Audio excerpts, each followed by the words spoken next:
Good morning everybody and welcome back to I Loaf You. So today we are going to be making scones. So basically what a scone is, like a dry biscuit with tea. We are going to be making a couple different flavors because they're fully customizable for what you would like.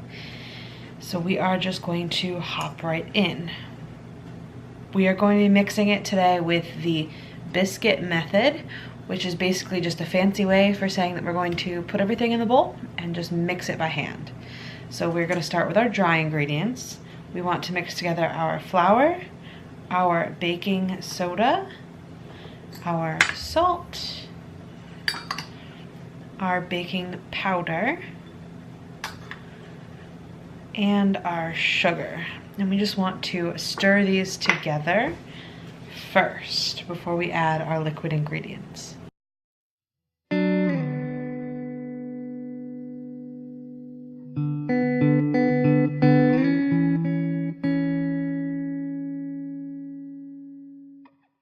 Alright, now that our dries are in, we are going to add in our liquids and butter. So we have our half and half. I'm actually using milk, so this is going to be a little more liquidy than it usually is.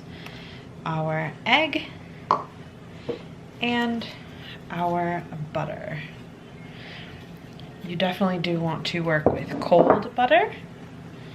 We are just going to knead this until it all comes together. If you are not wearing gloves, I do definitely recommend that you don't have any rings on because it does make a mess.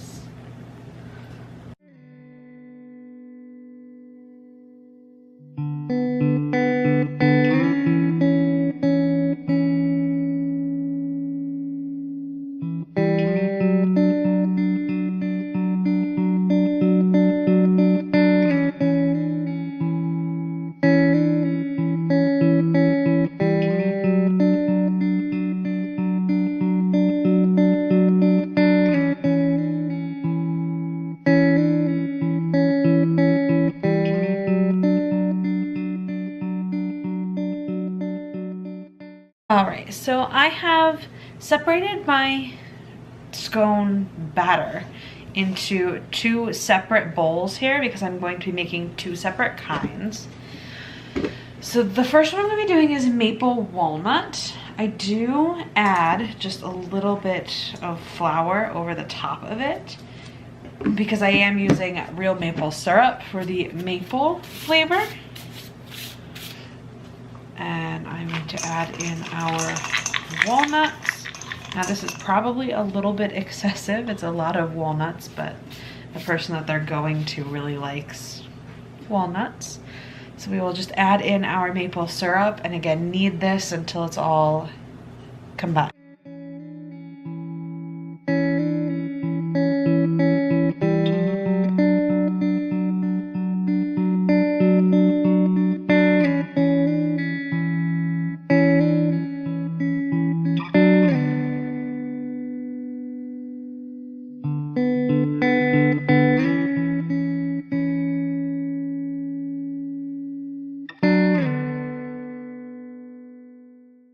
Alright, so now that we are mixed together, I just want to take our scone batter out of the pan, out of the bowl, and I like to press it directly onto a Silpat.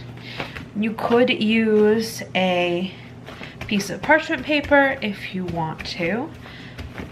Just make sure that you grease it before you're doing this step, if that's what you're doing. Now I don't press it too thin. It's maybe a ½ inch thick. You can smooth it out if it's not too sticky for you. So I'm going to put our scones in the oven just like this, a nice round circle. I actually cut them after they come out of the oven. You could form them into triangles now if you want to, or indent, that way they're easy to break apart. However, since mine has maple syrup in it to flavor it, it is very soft, so I'm not going to score it because I don't want to make even more of a mess out of it. So we're just going to put this in the oven like this and let it bake. For our second flavor of scones, I am once again going to use our Wanna Date vanilla date spread in them, as well as in the frosting. So again, this is something that's very soft, and my dough is very soft because I did use milk rather than half and half. So we're just gonna add our flour again, and I am going to add a generous amount of our vanilla date spread. Again, I will link below in the description where you can get this spread if it's something you're interested in. It's very, very delicious. We are a huge fan. So I will link all that information below in the description. So once this is mixed up, I will do the same thing with this on a Silpat, or you can do it on parchment paper.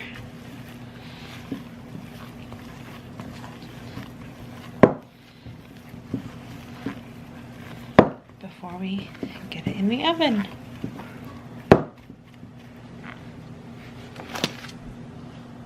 Alright, so I did decide to add some chocolate chips in here as well. So we'll just get these mixed in and get it on our sheet pan.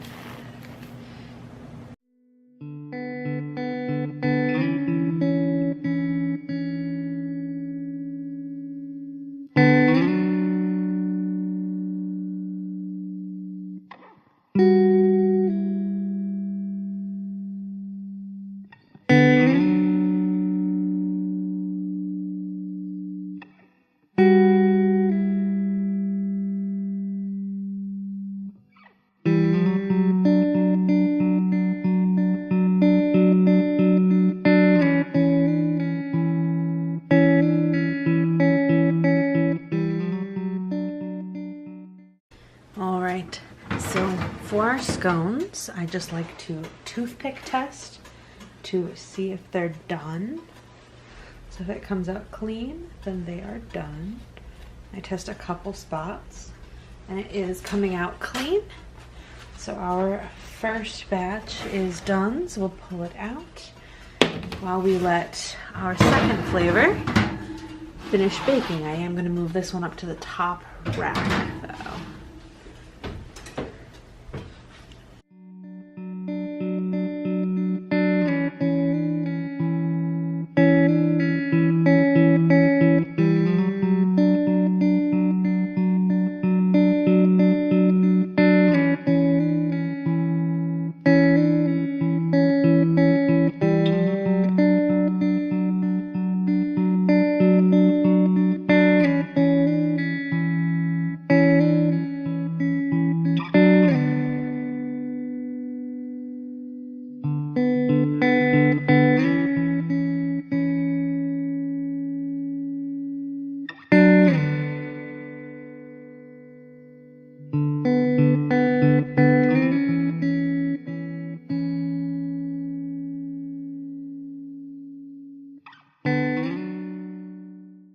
So we are not icing our maple walnut scones.